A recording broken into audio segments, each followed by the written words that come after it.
আছে, এটাই সেই ঐতিহাসিক জায়গা যা বাংলাদেশকে তাওহীদ এবং শিরকের দুটো মেরুকরণে ভাগ করে ফেলেছিল। আল্লাহ পাকের দরবারে আবারও শুকরিয়া জানাই যে আল্লাহ পাক আমাদেরকে কবুল করেছেন দ্বিতীয়বার শাপলা চত্বরে আসার। প্রিয় ভাইরা, একটা হাদিস আপনাদের সাথে আমি শেয়ার করবো, আজকে আলোচনা করবো, শুধু একটা হাদিস। এই হাদিসটার উপরেই ইনশাআল্লাহ তাআলা আজকের বর্তমান প্রেক্ষাপট উঠে আসবে। নবী করিম সাল্লাল্লাহু আলাইহি ওয়াসাল্লাম বলেছেন, সবাই দরুদ পড়ি সাল্লাল্লাহু আলাইহি ওয়াসাল্লাম, যে ব্যক্তি লা ইলাহা ইল্লাল্লাহ মুহাম্মাদুর রাসূলুল্লাহ সাক্ষ্য দিয়েছে, তাকে তিনটা কারণ ব্যতীত অন্য কোনো কারণে হত্যা করা জায়েজ নেই।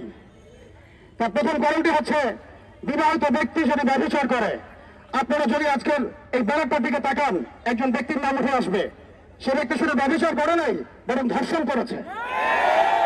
আর এই ব্যক্তি শুধু একজন ব্যক্তির প্রতিকৃতি নয়, বরং বাংলাদেশের একটা সিস্টেমের প্রতিকৃতি, একটা সিস্টেমের প্রতিকৃতি হিসেবে সে এখানে নামকরণ করেছে, তার নামকরণ করা হয়েছে।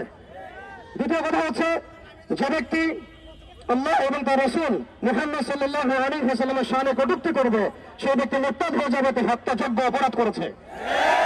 এবং চার মাযহাবের কোনো ইমামের মধ্যে কোনো ইখতিলাফ নাই যে এই অপরাধ করলে তার বেঁচে থাকার কোনো অধিকার নাই।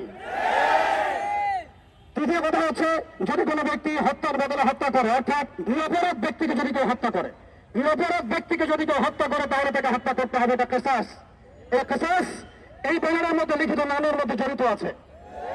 শুধু একটা দুইটা কিসাস নয়, বাংলাদেশের মধ্যে হাজার হাজার কিসাস এখন দাবি রাখে। প্রিয় ভাইয়েরা, প্রিয় তাওহীদি জনতা, বিশ্ব এবং দেশ দুটা মেরুতে ভাগ হয়ে যাচ্ছে। হয় আপনাকে ঈমানের শিবিরে থাকতে হবে, অন্যথায় কুফরের শিবিরে থাকতে হবে। হয় আপনাকে মুমিন হতে হবে, অথবা মুনাফিক হতে হবে। হয় আপনি মুশরিক হবেন, না হলে তাওহীদপন্থী হবেন। হয় আপনি তাওহীদি জনতা হবেন, অথবা আপনি কাফেরদের জনতা হবেন। এর মাঝামাঝি কোনো রাস্তা আমাদের সামনে খোলা নাই। ৭৫ থেকে আমরা দ্বিতীয়বার প্রত্যয় ব্যক্ত করতে পারি, বাংলার জমিনে আমরা আল্লাহর সামনে কটূক্তিকারী, নবী সাল্লাল্লাহু আলাইহি ওয়াসাল্লামের সামনে কটূক্তিকারী কোন ব্যক্তির অস্তিত্ব রাখবো না ইনশাআল্লাহ। আমরা এই দায়ভার আমরা নিজের হাতে উঠাতে চাই না।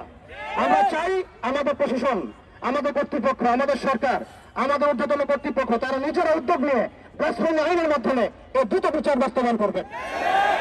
এরপরে যদি আপনারা এই গাদ্দারদের, এই শাতমী রাসূলদের, আল্লাহ দ্রোহীদের পক্ষ অবলম্বন করেন, তাহলে আল্লাহি তারা যদি কাব বিন আশরাফ হতে পারে, আমরা মুহাম্মদ বিন মাসলামা হতে পারবো ইনশাআল্লাহ।